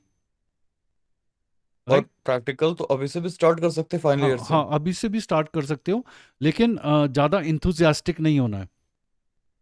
देखो, एज ए काउंसलर केस लेने से पहले आपको ये सोचना है कि मैं इसमें हाथ डालूं या नहीं। ऐसा नहीं कि आपको केस मिला और आपने उसको पकड़ लिया और बाद में फिर आप उसको हैंडल नहीं कर पाए, बहुत मुश्किल हो जाएगी। तो इसीलिए जितने भी लोगों ने इंटर्नशिप की है, लाइक 300-400 लोग इंटर्नशिप करके चले गए हैं, तो वो शुरू में 2-4 महीने, 6 महीने, 1 साल जो है एसोसिएट रहते हैं और अपने केसेस को डिस्कस करते हैं, उसके बारे में गाइडेंस लेते रहते हैं, और उसके बाद उनको एक कॉन्फिडेंस आ जाता है, फिर वो इंडिपेंडेंटली करते हैं। डन। सेकेंडली, बहुत सारे ऐसे लोग हैं जो ये काउंसलिंग का काम करते हैं and they have no qualification related to psychology. आप में से कई ऐसे लोग हैं जो मास्टर्स कर रहे हैं साइकोलॉजी में या मास्टर्स करने वाले हैं। आप मुझे बताओ कि during class of psychology were you ever taught what we are talking? No, sir. तो समझने की कोशिश करो। हमारे देश में ये बहुत बड़ा एक समस्या है कि psychology academic point of view से कुछ और है और प्रैक्टिकल पॉइंट ऑफ व्यू से कुछ और है, और जो प्रैक्टिकल साइकोलॉजी है वो नहीं पढ़ाई जाती है। जैसे अगर मेरा नाम आप किसी प्रोफेसर के सामने लोगे साइकोलॉजी के, तो you will find lot of hatred in that persons eyes for me, क्योंकि वो प्रोफेसर है, वो पढ़ाते हैं साइकोलॉजी, लेकिन उनको पता है कि मैं प्रैक्टिकली ये काम करता हूँ। तो जितनी भी इंटर्न्स हैं, जब वो क्लास में जाकर के बात करती हैं कि हमें तो सर ने ऐसा बताया था, ये ऐसे होता है, तो उनके दिमाग में ये आता नहीं है, बिकॉज वो प्रैक्टिस नहीं करती हैं, वो सिर्फ पढ़ाती हैं साइकोलॉजी। बहुत रेयरली आपको ऐसे इंसान मिलेंगे जो साइकोलॉजी पढ़ाते भी हैं और प्रैक्टिस भी करते हैं। I getting it? So this is what it is. Psychology को पढ़ाना और प्रैक्टिकल में बहुत फर्क है, बिकॉज साइकोलॉजी कोई भी पढ़ा सकता है अगर आपके पास में रिक्विजिट क्वालिफिकेशन है। साइकोलॉजी में काउंसलिंग करने में आपको अपने आप पे बहुत ज़्यादा काम करना पड़ेगा। आपकी पर्सनालिटी, आपकी लैंग्वेज, आपकी अंडरस्टैंडिंग, आपका इंथुजियाज्म, आपकी परसेप्शन ज़िंदगी को देखने की, ये एक डिफरेंट प्रोफाइल की होनी चाहिए, तभी आप काउंसिल कर सकते हो, अदरवाइज नहीं कर सकते हो। तो clinical case, Ritwik, yes, you need certification from RCI. Otherwise, for rest of the thing, just do your masters, pick up a diploma and you can do it. And So there is, And you sir, don't have to be scared of के there'll be somebody taking you to the court. Don't do so that. Before master अभी start कर सकते थोड़े थोड़े cases लेकर के हाँ तो फॉर मैं तो खुद एक्सपोजर. बोल रहा हूँ ना, अंडर सुपरविजन कर सकते हो ना. मैं why I am discussing all these cases with you so that you get a guideline कि हमें ऐसा ऐसा करना है. एंड अभी तो कितने सारे सेशन है, 6 7 8 सेशंस पड़े हुए हैं तुम्हारे balance, so you can keep discussing these cases and this is how you will really feel कि हाँ हमें फायदा हुआ इंटर्नशिप का. Yes Ritul. Okay will talk to her when she is back. Okay हाँ यस रितुल बोलो. Yeah sir I was saying कि अगर हमें मतलब कोई केस लेना होगा तो हम कैसे मतलब लोगों को अप्रोच कर सकते हैं कि हम आपको काउंसलिंग करना चाहते हैं, मतलब आई मीन कि हम काउंसलिंग कर रहे हैं तो आप हमारे पास आ सकते हो एंड ऑल दैट सब, हाँ, क्योंकि ऐसे तो अभी आप मतलब कोई एडवर्टाइज नहीं कर सकते हो बिकॉज वो थोड़ा सा इलीगल हो जाएगा. You can't advertise that, right? But you can always spread this word that look I am into this. Spreading word within your close circle is a different thing. Advertising on media is altogether different thing. ठीक है.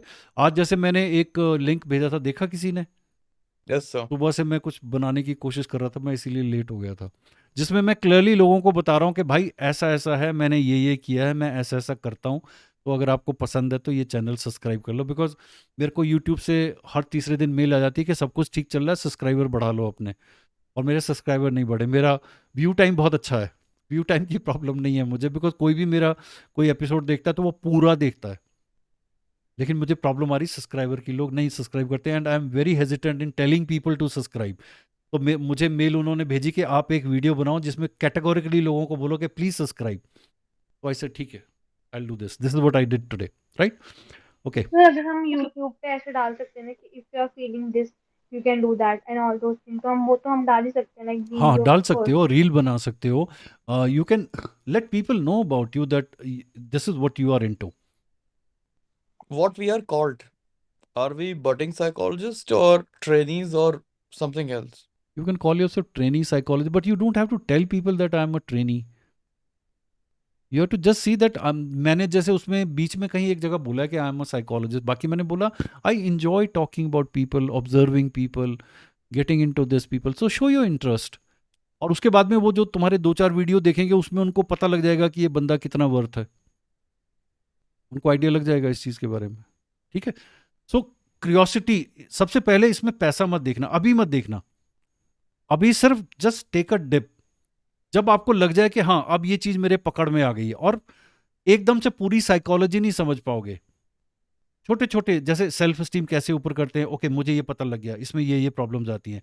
अच्छा confidence building में मुझे ऐसा ऐसा करना है. और कोई इश्यूज है, फियर केस है या एंगर केस है, तो ओके इसको ये इसके रीजन होते हैं. मतलब स्टार्ट गेटिंग इनटू दिस. थोड़ा बहुत जो आप बुक्स में पढ़ते हो उसका फायदा उठा सकते हो, लेकिन ज़्यादा फायदा आपको प्रैक्टिकल होगा इस टाइप से डिस्कशन करके, राइट? और जितने ज़्यादा केसेस करोगे उतना ज़्यादा आप समझोगे. अपने लिए कोई निश मत क्रिएट करने की कोशिश करो कि आने वाले टाइम में मैं ये करूँगा. अभी सिर्फ करते जाओ, धीरे धीरे आपका खुद को लग जाएगा कि हाँ मेरा इंटरेस्ट इस लाइन में बन रहा है. अभी सिर्फ करते जाओ, साइकोलॉजी से रिलेटेड काम करते जाओ. ओके. और इसमें ज़्यादा पैसा नहीं होता शुरू में, ये ध्यान रख लेना. If money is your motivation then don't think about it. Not at all. Money is not. हाँ money, once your branding is done, एक बार आपका नाम हो गया, then people will come to you from all kinds of places. तो branding is very important and branding takes some time. और branding के लिए आपको अनऑर्थोडॉक्स होना पड़ेगा. इसलिए मैंने आपको एक वीडियो भेजा था जहाँ पे this was related to what was that video for I sent you? Sir वो Doctor's कोई wife. हाँ. Doctor and his Yeah. wife. हाँ डॉक्टर और उसकी वाइफ का जो इश्यूज था, तो अब उसमें साइकोलॉजी नहीं हेल्प करती है ना, उसमें थोड़ा दिमाग हेल्प करता है कि भाई दूसरी कार खरीद ले, वाइफ को पता ही ना लगे. सर ओसीडी का आपने फिर आप तो ओसीडी उसकी ट्रीट करने गए थे. हाँ, तो वो अब वो तैयार ही नहीं थी अपनी ओसीडी ट्रीट करवाने की. उसने कहा कि मैं डॉक्टर हूँ, मैं खुद देखभाल कर लूंगी. तो मैंने कहा ठीक है, पर उसकी ओसीडी कंटिन्यू थी. बिकॉज और ओसीडी फिर में you need somebody outsider. Family वाला भी हेल्प नहीं कर पाएगा आपको. Okay what is OCD by the way? क्या होता क्या ओसीडी, चलो बताओ. Object compulsive disorder in the clinical term. Obsessive compulsive disorder. Obsessive compulsive disorder. Obsessive compulsive disorder का मतलब क्या है? You're repeatedly doing something, एक आदमी you know, जब भी अपने घर से बाहर निकलता था तो सामने इनवेरेबली बच्चों के केले के छिलके पड़े होते थे और वो फिसल जाता था, और हर रोज वो उस केले के छिलके के ऊपर से फिसल जाता था। तो वो एक दिन जब बाहर निकला बिल्कुल तैयार होकर के, टाई टोई पहन करके, फिर उसने देखा केले का छिलका है, तो उसने कहा ओए रब्बा आज फिर फिसलना पड़ेगा। मतलब आप उसके अलावा हट नहीं सकते हो कि भाई छिलका छोड़ के इधर से निकल ले ना। This is called obsessive compulsive disorder. Clear? मतलब आपके पास सेकंड ऑप्शन होता ही नहीं है। आपको लगता है मेरे को गिलास धो लिया। मैंने इतने सारे केसेस हैंडल किए हैं, हस्बैंड ने लिटरली आते रोते हुए बोला कि सर जब भी ये झाड़ू मारती है हम सबको बिस्तर पे चढ़ा देती है, और जब तक पोछा मार के वो सूख नहीं जाता है हम बिस्तर पे ही टंगे रहते हैं, और अगर कहीं गलती से एक बच्चा चल भी गया तो फिर हमें वापस बिस्तर पे और वो पोछा मारती है। और 3-3 आया रखी हुई हैं, बर्तन धोने के लिए अलग, झाड़ू पोछा करने के लिए अलग, वॉशरूम के लिए अलग। और वो सब जब करके चली जाती है तो फिर ये खुद काम करती है फाइनल। और रात को हम वेट करते रहते हैं कि अब सोने आ जा, लेकिन फिर ये I looked at that ladies के हाथ में वो इतना रफ हाथ हो गए थे ना, वो मॉइस्चराइजर लगा लगा करके उसकी हालत। रात को वो वीडियो कॉल करती थी कि सर मेरे से ये ग्लास छोड़ा नहीं जा रहा है, या उसको डस्टबिन या वॉशरूम में जो पॉट होता है उन चीजों को देख करके उसको बहुत यक फीलिंग आती थी। वो डस्टबिन उसने 6-6 रखे हुए थे, डस्टबिन के साथ में नहीं जाती थी, डस्टबिन से 6 फीट दूरी की डिस्टेंस से निकलती थी। अब ऐसे केस में क्या करोगे? चलो लेट्स टॉक, आज ओसीडी की बात कर लेते हैं ना।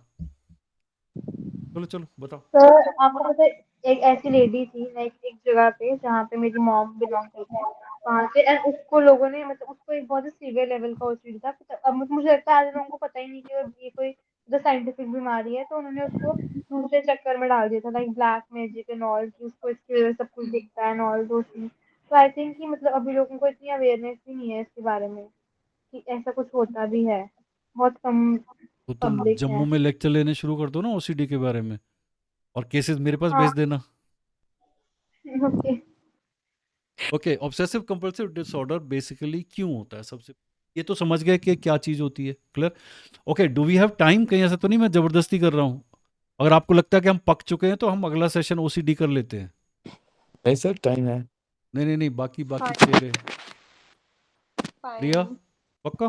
Fine? Fine, sir. Yeah, sir. एक लड़की जब फाइन बोलती है इसका बहुत अलग मीनिंग होता है भाई। Sir, tone matters. Okay, OCD में बेसिकली क्या होता है कि जब एक इंसान को कहीं से भी एप्रिशिएशन नहीं मिलती है। एक फीमेल है, बहुत शादी करके आई है, मान लो बहुत अच्छे से उसने काम किया, बहुत मेहनत से काम करती है, लेकिन उसको एप्रिशिएशन नहीं मिलती है। वो दबा के काम करती है, दबा के काम करती है। सब लोग उसको नीचे डाल देते हैं, सासू माँ भी नीचे डाल देती है, हस्बैंड भी, आसपास के लोग भी। फिर उसका खुद का मन लगता है कि अच्छा शायद, हाँ मैं शायद ठीक नहीं हूँ। तो जब अंदर से अपने आप को वो एक्सेप्ट नहीं कर पाती है as a successful women, confident person, और आसपास वाले भी उसको रिजेक्शन की फीलिंग देते हैं, तो फिर उसको छोटी छोटी चीज़ों पे डाउट होना शुरू हो जाता है। ये गिलास मैंने धोया, वाकई धो लिया? अब मैंने दरवाज़ा बंद किया नहीं किया, मैं चेक करके आती हूँ। घर से 10 किलोमीटर गाड़ी आ जाती है, ओ हो शायद ना गैस जली रह गई, पीछे चलो अब आप ना। नहीं नहीं नहीं, पंखा रह गया हमारा तो, बंद नहीं किया।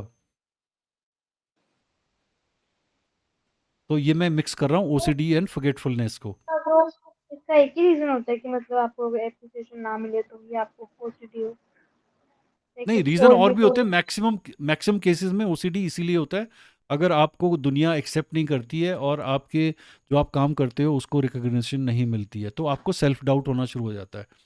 सेल्फ डाउट में सबसे पहले फॉरगेटफुलनेस आती है। जब फॉरगेटफुलनेस बहुत ज़्यादा हो जाती है तो फिर आप ओवर इंश्योर करना शुरू कर देते हो।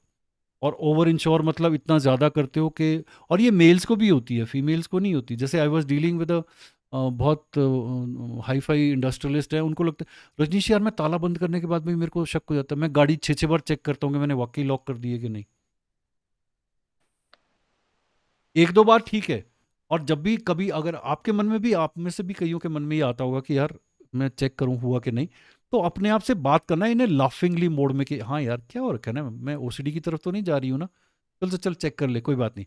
अगर आप उसको लाइटली ऐसे करके कर लोगे तो फिर ओसीडी में नहीं जाओगे। लेकिन अगर सीरियस हो जाओगे और ऊपर से आसपास वालों ने 2-4 आपको ताने मार दिए तो भैया फिर आप एंटर कर रहे हो, वेलकम, आ जाओ। ओके, अब ओसीडी के केस में क्या होता है, साइकेट्रिस्ट बहुत सारी दवाइयां भी देते हैं, ओवर थिंकिंग से लेकर के रिलीज ऑफ हार्मोन से लेकर, पर उनके साइड इफ़ेक्ट्स बहुत ज़्यादा होते हैं, बहुत मुश्किल है। साइकोलॉजी इसमें बहुत अच्छी है और मुझे बड़ा अच्छा लगता है, मैं 2-3 महीने लेता हूँ और ओसीडी केस को मैं बाहर ले आता हूँ।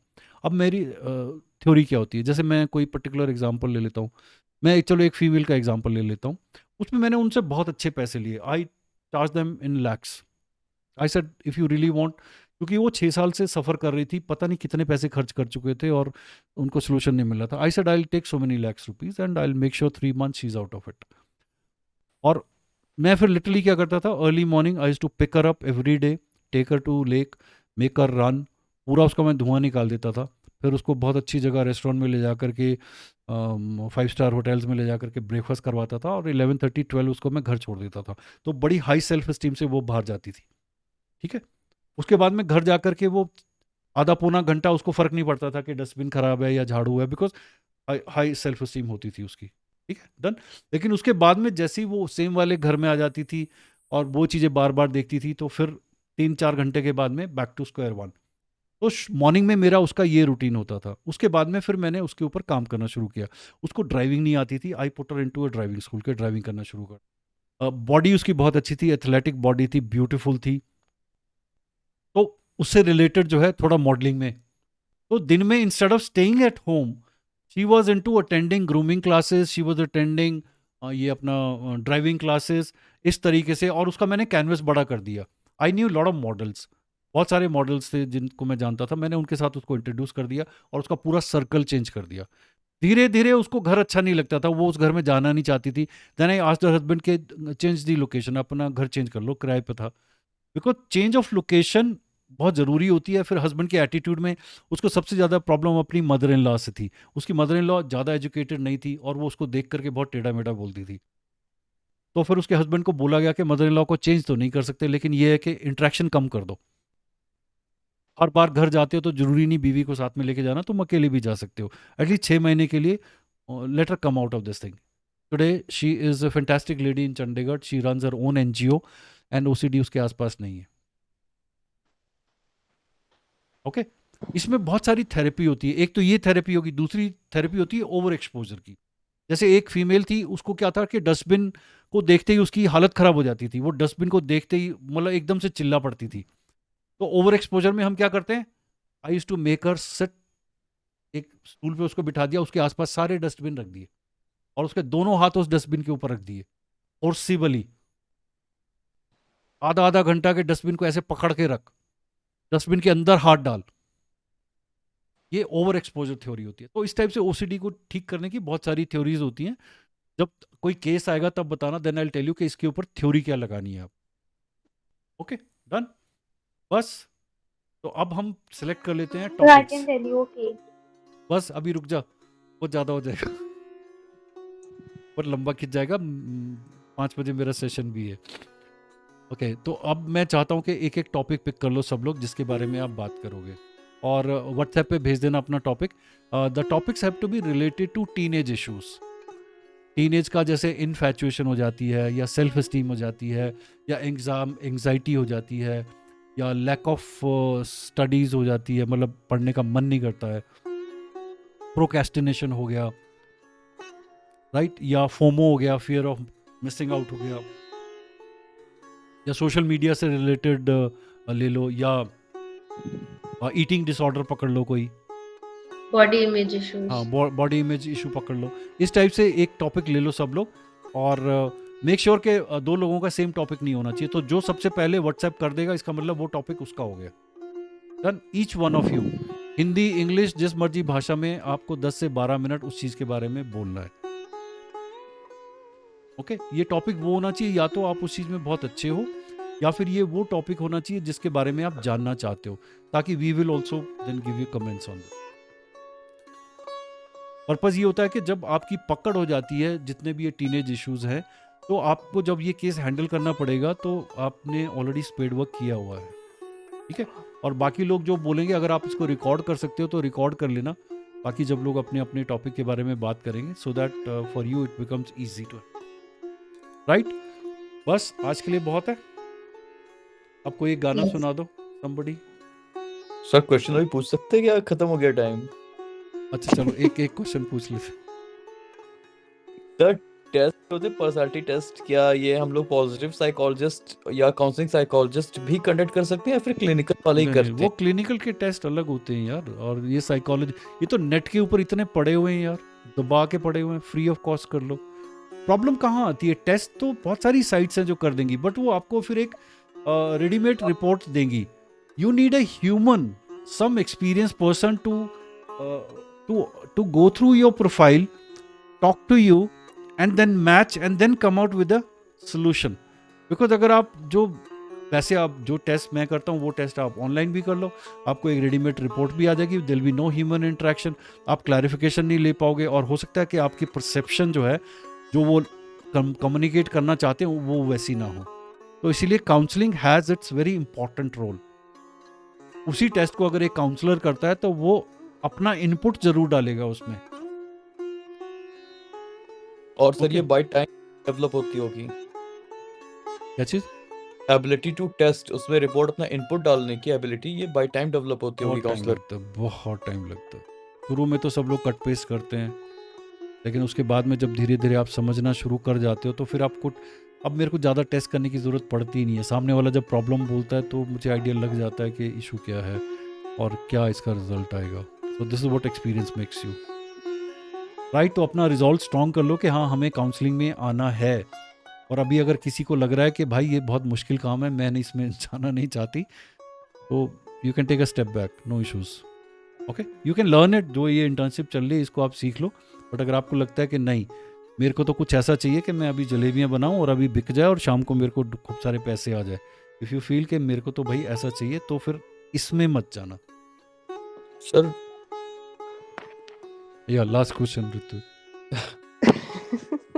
ये अभी वाला ये हो चुका वो खत्म? नहीं बोल बोल। सर थेरेपीज के हम दोनों की सेम रहती हैं, क्लिनिकल काउंसलर्स की और काउंसलिंग साइकोलॉजिस्ट्स की? काइंड ऑफ सेम रहती हैं, बट क्लिनिकल में कोई थेरेपी, वैसे पॉजिटिव साइकोलॉजी में थेरेपी बहुत कम लगती है, ज़्यादा नहीं लगती है। नहीं ये लगती सर? बेसिकली मैं यूज़ करता हूँ डिलीशन ऑफ थॉट्स के लिए, ओवर थिंकिंग के लिए, या जब पैनिक्स होते हैं, पैनिक अटैक्स आते हैं जब किसी को, तब मैं ये थोड़ी बहुत कॉग्निटिव सीबीटी इस्तेमाल करता हूँ। बट मेरा टू बी वेरी ऑनेस्ट इस पर विश्वास नहीं है। मैं थोड़े से बहुत ही, जैसे मैं एक एनाडोनिक केस हैंडल कर रहा था। एनाडोनिक केस पता है क्या होता है? एनाडोनिक क्या होता है? No. Come on guys, psychology में एनाडोनिक नहीं, एनाडोनिक होता है जिसके रिस्पॉन्स नहीं होते बॉडी से। आप उनको पिंच कर लो, कुछ गंदा बोल लो, उनका रिस्पॉन्स ही नहीं निकलता बॉडी से, बिल्कुल डम।